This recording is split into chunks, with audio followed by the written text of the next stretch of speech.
Mizzurna Falls, Colorado, 1998.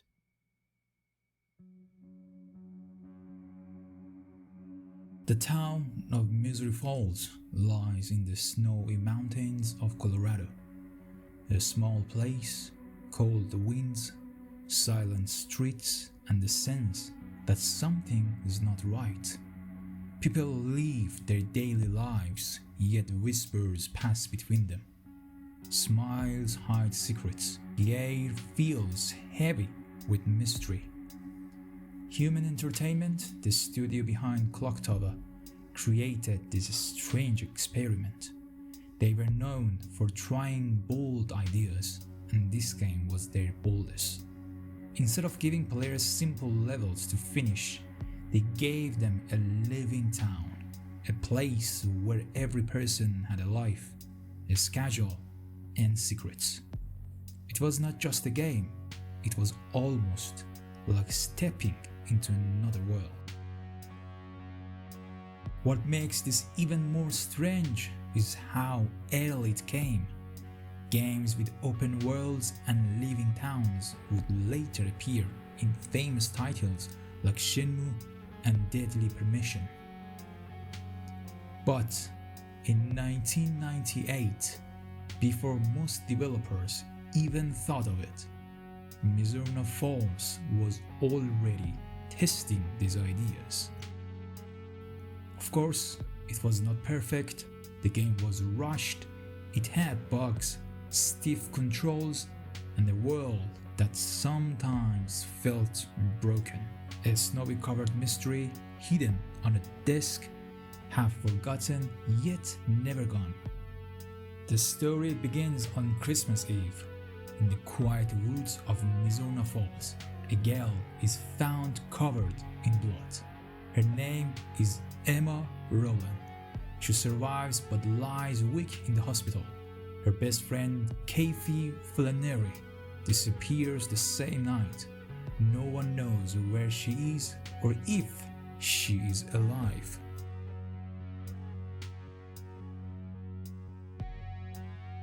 You play as Matthew Williams, a teenage boy and Katie's closest friend. He feels the weight of time. 7 days only. 7 days to find her before the snow buries all hope.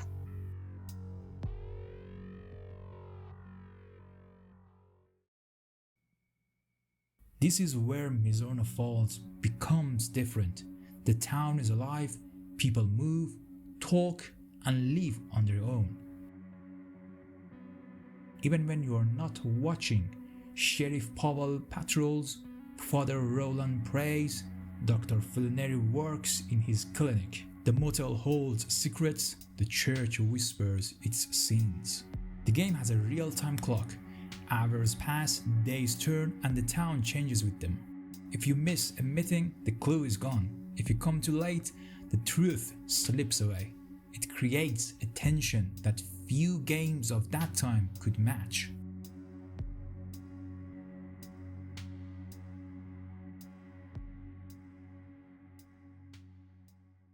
When I first played Mizzurna Falls, I didn't even know where to start. I thought it would be like other PlayStation games, easy to understand, clear goals, simple controls, but no.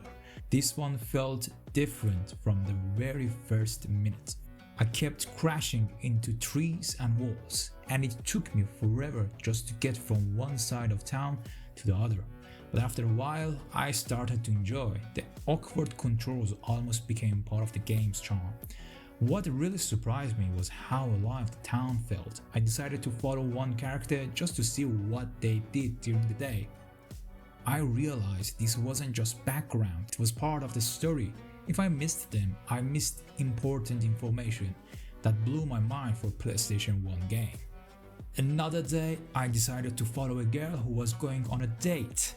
And fun fact is the guy ditched him and you could have those conversations with that girl.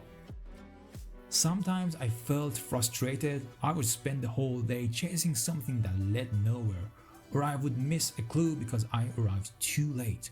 Sure, it has bugs, stiff combat, and sometimes no clear direction, But that's not what I remember. I remember parking the car, standing in the middle of town, and just listening to the wind.